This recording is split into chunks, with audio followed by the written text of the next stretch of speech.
Maka kalau mengajak kawan-kawan yang masih suka mabuk, masih suka nge-club, masih suka maksiat, jangan diusik hobinya itu. Ajak semua saja. Oke. Berarti Kalau diusik dia lari, dia takut kehilangan kenikmatan itu. Ketemu orang urui-urui, apa kabar? Keluar tiga hari, ya. alhamdulillah dapat berkah jadi, dipijit sama Ustadz Dery.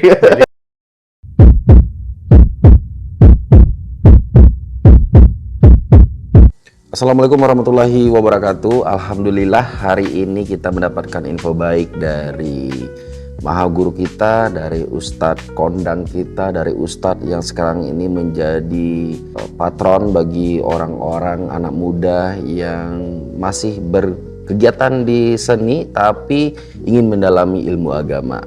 Cap, inilah Maha Guru kita, Ustadz Dery Sulaiman. Masya Allah, hari ini kita diperbolehkan untuk berkunjung ke rumah beliau. Mungkin kita bakal mendiskusikan banyak hal, dan pastinya tujuan utama kita adalah silaturahim, membangun komunikasi yang baik, dan intinya banyak belajar sama beliau. Dan kenapa kita sangat excited banget untuk ketemu hari ini sama beliau, karena beliau adalah sosok pemuka agama yang terbuka untuk diskusi dan tidak meninggalkan keseniannya. Beliau masih ngelukis dan salah satu lukisannya mau kita bawa pulang hari ini. Masya Allah, hari ini saya sangat excited banget lagi-lagi, dan semoga Allah mempermudah jalan ini, dan ini adalah pertemuan kita yang sangat bermanfaat hari ini. Setelah kita habis berbuka puasa, karena tadi nggak keburu kayaknya kalau kita berbuka di jalan, makanya kita memutuskan jalan setelah berbuka puasa tadi di Jakarta Selatan, dan sekarang kita menuju Cibubur, tempat kediamannya Maha Guru kita, Ustadz yang luar biasa, Ustadz Dery. Dan semoga malam ini lancar, dan kita masih dalam perjalanan, guys.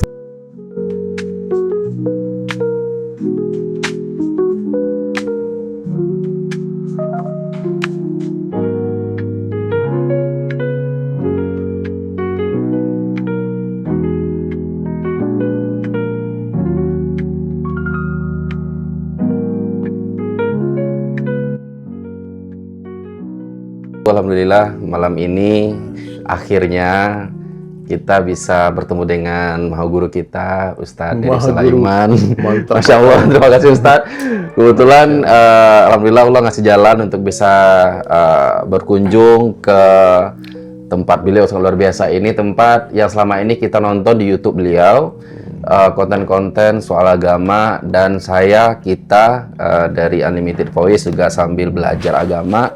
Dan kebetulan mungkin kita bisa connect Ustadz, karena Ustadz selalu kontennya tentang agama dan anak muda. Yang pengen saya tanyakan Ustadz, sebenarnya pertanyaan ini udah sering keluar di kepala saya Ustadz. Banyak anak-anak muda sekarang yang pengen hijrah, banyak anak-anak muda sekarang ini yang pengen mendalami ilmu agama. Tapi mereka untuk move on dari habit, dari kebiasaan hari-harian mereka yang kata orang bertolak belakang dengan agama, itu masih belum bisa Ustadz. Contoh yang masih suka ke klub tapi mereka mau mempelajari agama. Nah, itu metode awal untuk bisa buat kita ini saat belajar agama yang seperti kita dosanya masih banyak ini gitu loh Ustaz. Tapi jadi, itu yang kadang menghalangi buat belajar agama Ustaz. Pertanyaan yang sangat bagus nih, Masya Allah. Jadi tidak ada satu orang manusia pun yang mau meninggalkan nikmatnya maksiat sebelum mereka merasakan nikmatnya taat.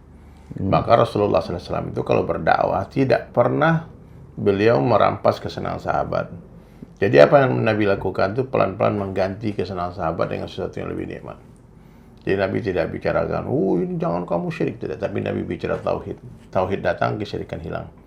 Nabi tidak menghina orang, bid'ah, bukan. Tapi Nabi mengenalkan sunnah, maka sunnah datang, bid'ah hilang. Salat datang, fasya wa munkar hilangan, keji dan munkar hilang. Ilmu datang, kebodohan hilang. Zikir datang, lalai hilang. Ikram datang, kesombongan hilang. Ikhlas datang, riya hilang. Cinta akhirat datang, cinta dunia hilang. Itu otomatis. Maka dakwah itu adalah menyalakan cahaya, bukan mencaci maki kegelapan, bukan mengkritik kegelapan. Tidak akan hilang itu kegelapan dengan demonstrasi, dengan demo, dengan spanduk-spanduk. Nah, kegelapan itu akan hilang kalau kita datang membawa cahaya. Nah, itulah dakwah. Maka kalau mau ajak kawan-kawan yang masih suka mabuk, masih suka nge-club, masih suka maksiat, jangan diusik hobinya itu. Ajak semua saja. Oke. Berarti Kalau diusik dia lari, dia takut kehilangan kenikmatan itu. Karena maksiat itu nikmat. Makanya tidak ada ahli maksiat yang mau meninggalkan nikmatnya maksiat sebelum mereka merasakan nikmatnya taat. Maka tugas kita memperkenalkan agama, mengajak mereka untuk taat. Kalau dia udah rasakan nikmat salat, nggak mungkin dia maksiat. Oh, berarti nikmatnya kita timpa dengan nikmat ibadah, biar mereka tuh bisa merasakan kalau nikmat ibadah tuh lebih. Baru dia mau Iya, benar. maksiat itu. Iya, baru mereka pelan-pelan meninggalkan Kayak anak maksiatnya, kecil Ustaz. lah lagi main mobil-mobilan kan. Ngeng. Wah, ambil lagi. Oh, iya, iya, iya. Tapi ketika kita kasih lihat deh, ini ada robot loh, ada bisa jadi, ada helikopter loh, dia buang tuh mobil. Tapi kalau kita rampas kesenangan dia marah. Maka Rasulullah SAW di awal dakwah di Makkah itu Nabi tidak bicara haramnya khamar. Kata Ibunda Aisyah radhiyallahu anha, seandainya di awal dakwahnya Rasulullah beliau langsung mengharamkan khamar, maka tidak akan ada orang-orang Makkah yang mau masuk Islam. Masya Allah. Gitu. Nah, terus kadang Ustadz menindaklanjuti persepsi-persepsi anak-anak muda di era sekarang. Mereka itu sangat susah ngobrol atau ngumpul dengan kiai, dengan ulama, atau dengan orang-orang yang, mohon maaf Ustadz, yang bersorban seperti Ustadz. Karena mereka itu rata-rata ketemu dengan mungkin orang-orang yang salah di luar sana yang dikit-dikit menerakakan, sedikit-sedikit. Kamu jangan hati-hati, ini masuk neraka besok gitu. Hati-hati. Jadi ya ngerti lah maksudnya Ustaz ya. Jadi apa-apa itu kita selalu dijudge, apa-apa itu kita selalu ditakut-takutin dengan neraka gitu loh Ustaz. Nah itu gimana Ustaz cara ngatasinnya? Jadi belajar agama tuh harus hati-hati juga milih guru. Karena sifat guru itu akan menular ke muridnya. Oh, iya. Nah, makanya ketika orang punya guru yang keras, maka nanti dia beragama jadi radikal. Tapi kalau ketemu dengan guru yang lembut, maka murid-muridnya pun akan seperti guru-gurunya. Nah, maka ambo tuh lebih senang tuh ketemu teman-teman jamaah tabligh kan. Kan nggak marah-marah kan. Dia datang ketemu orang udah apa kabar. Dua tiga hari ya. Alhamdulillah dapat berkah pijat sama Ustaz Dery. Jadi kalau baru mau mangan kapiang neraka. Jadi dakwah itu tidak seperti itu. Dakwah itu menyampaikan kabar gembira bukan mengancam. Ya, dakwah itu menyampaikan kabar gembira. Dakwah itu bukan ancaman. Dakwah itu membesarkan Allah, menafikan makhluk. Nah, jadi kalau hari ini orang marah-marah, manusia ini, Allah Maha tahu manusia ini nggak suka diancam. Makanya lafaz azan itu nggak ada ancaman kan. Azan itu Allahu Akbar, syahadatain, syahada la ilaha illallah, hayya 'alas shalah, hayya 'alal falah. Nggak mau salat, Allahu Akbar. Nggak ada tuh lafaz azan yang nggak salat masuk neraka, nggak ada kan. Nah, jadi harus ahli kita dalam berdakwah itu, harus dengan hikmah. Dan insya Allah kalau kita sudah menjadi pribadi yang berakhlak mulia, dakwah yang paling sempurna, yang paling indah itu dengan akhlak. Jadi kalau orang udah senang sama kita ya Bang Dede ya, dia nggak usah diajak-ajak, dia tanya, kamu Bang ikut itu, pengen ikut nih. Nah, tapi hari ini kenapa orang nggak mau ikut dakwah? Karena dia lihat oknum-oknum orang yang mengaku Islam itu tidak baik. Saya dulu waktu pernah awal-awal diajak-ajak sama ada orang lah dulu. Nah, bukan tabligh ya. Dia bilang, ayolah. Kok haram. Ya, apa hobi main gitar kan. Gitar haram nih. Pikir-pikir. Mungkin cari agama lain sana. Nah, cocok Islam. Pikir itu. Oh sempat gitu dulu. Jadi orang kalau dakwahnya keras-keras, bukan orang dapat hidayah, malah orang murtad gara-garanya. Gitu. Nah, jadi kalau dakwah Wali Songo tuh kafir kamu, bid'ah kamu, sesat. Ada orang Jawa masuk Islam. Ya, makanya di Indonesia setiap provinsi itu kan adatnya itu tidak pernah dihilangkan kan. Di Minang kan adat bersyarat bahasa kitabullah. Syekh Burhanuddin dulu mendakwahkan agama, datuk-datuk kita dulu tuh tidak mengusik adat istiadat, tapi sekiranya adat itu tidak menyelisih sunnah, dimubahkan, dibolehkan. Maka dia ada tari-tariannya, ada budayanya kan, di Minang ada, di Jawa ada kan. Nah, itulah pendekatan Islam. Seperti itu. Jadi tersebarnya Islam di Nusantara ini ternyata melalui panggung-panggung hiburan, melalui pendekatan seni dan budaya. Nah, itu yang orang tidak paham. Mudah-mudahan lah dilanjutkan kerja ini, apa namanya, akunnya? Oh, unlimited voice. Unlimited voice. Bismillah, Mudah-mudahan bismillah. di-follow sampai juta-juta orang. Amin, amin, Terus Allah, amin. berkarya, terus memberikan manfaat ya, dunia akhirat.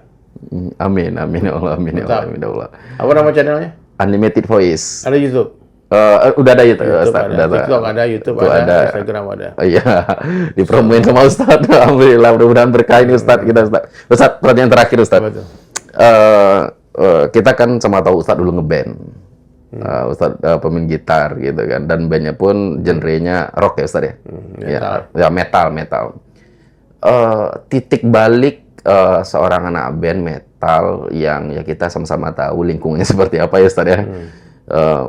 Buat bisa move on gitu Ustaz, atau hijrah itu dulu apa Ustaz? Ya, pemantiknya Ustaz. Karena diajak sama teman, diajak sama guru dulu guru gitar Irfan almarhum Irfan Otor. Duluan hijrah. Teman-teman nongkrong di Bali duluan hijrah. Jadi berteman dengan orang-orang saleh itu penting.